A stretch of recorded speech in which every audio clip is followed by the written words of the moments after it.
I continue to deal with this idea of confronting the challenges of life, you all, I found an article that suggested that when you're dealing with difficulties, a necessary step in moving forward is asking some probing questions. Questions like, how could this happen to me? What did I do to deserve this? How can I support myself during these challenging times? Now, watch this.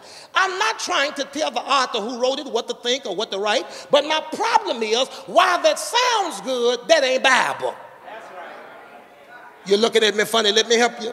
First of all, when you're going through, when you're dealing with difficulties, the last thing you need to do is try to handle it on your own.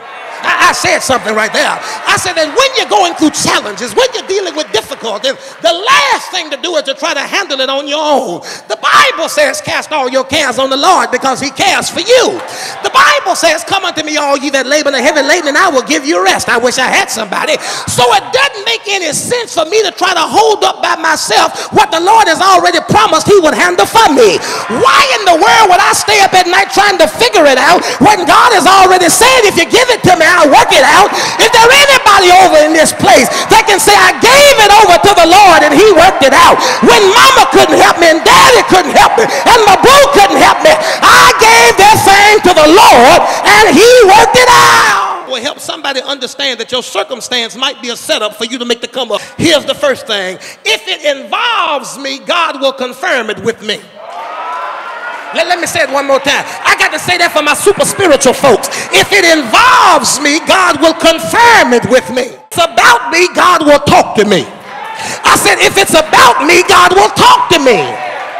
Now listen, I'm not saying God can't use somebody else to send you a word. But if you walk with the Lord knows how to talk to you for himself. When God needs to talk to you, God knows how to get your attention. Is there anybody that knows that God knows how to get your attention? God knows where you live. God got your landline, your cell phone, your email, your Twitter account, your snail mail, your next door neighbor. God knows how to get in contact with you. The Bible says that Joseph had a personal relationship with the Lord that allowed him to hear from God for himself about what God was getting ready to do in his life. Because when God gets ready to make a move in your life, he will show it to you for himself. Did you hear what I said? When God gets ready to make a move, you ain't got to call the psychic hotline. You ain't got to talk to Miss Ruby. You ain't got to put no oil on it. You ain't got to run around the bed 3 times. All you got to do is close your mouth and open your ears, because God knows how to talk to his folk. I see something else. When God begins to maneuver your life in such a way that he is orchestrating a setup so you can have a come up. Watch this. I can't sleep on it. I got to go to work. The Bible says that Joseph went to sleep. Now you all can probably imagine now, this man's mind is running a mile a minute. Hello, somebody. Undoubtedly, he's got 1,001 questions swimming around in his head. I thought I knew her. She said she loved me. When did it happen? We were together all the time. Wonder who it was. I bet it was that low-down Johnny on my job. Hello, somebody. He got 1,001 questions running around in his mind. So the Bible says God puts him to sleep. Because you know, sometimes if you stay awake too long, you'll get in your own way. So God has to put him to sleep so he can talk to him. And the text says that when he woke up, he went to work on what the angel told him. He didn't pray about it, he did it. He didn't talk to anybody about it, he just did it. He didn't get scared of it, he just did it. As crazy as it sounded, he just did it. Maybe the reason you've not had a setup for a come up is because you won't just do it. Hello, somebody. If God told you it was yours while you're still sitting, if God said you can have it while you're still praying, if God says he's going to bring you through while you're still crying, if God says I'll take care of it while you're still pulling your hair out, look at your neighbor and say, just do it. You can't be lazy if you're going to make the come up. Why is it that you're in the same place at the end of the year that you were at the beginning of the year? I mean, you should have made some advances by now. You should have worked some things out by now. You should have been cleaned up some stuff by now. You should have been ended some stuff by now. You should have been completed some stuff by now. Hello, somebody. Ask your neighbor, what's taking you so long? You should have been changed some things by now. You may not have fixed it all, but you should have fixed some of it.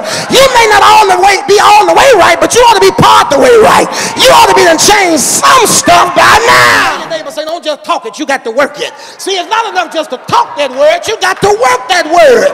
They're going to call you crazy, but you got to work it. They're going to talk about you, but you got to work it. They're going to ridicule you, but you got to work it. They're going to lie on you and talk about you, but you got to work it. Are you hearing me? When they ask you, and they're going to ask you now, they're going to look at your life. They're going to know about your struggles, but they're going to see you trying to live a life that's pleasing to the Lord. And then they're going to ask you, why you live like you live? You got to tell them, because I'm working on something. Why you give like you give? Because I'm working on something. Why you praise like you pray? Because I'm working on something. Why you run like? Because I'm working on something. Why you holler like you holler? Because I'm working on something. Stop thinking about it and work on it. Stop analyzing it and work on it. Stop dreaming about it and work on it. And when folk ask you, well, what you working on? Tell them, catch me in 9 months. Somebody just missed what I said. When they ask you what you're working on, tell them, catch me in 9 months. Davis. Why 9 months? Because you don't see no change in the first trimester. I wish I had somebody. See, I can feel it. I know it's there.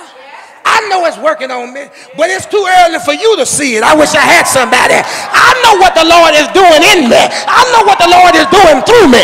You can't see it right now, but catch me in 9 months and you'll see what the Lord has done. I wish I had somebody. Every now and then, you ought to tell somebody, did you just feel it kick?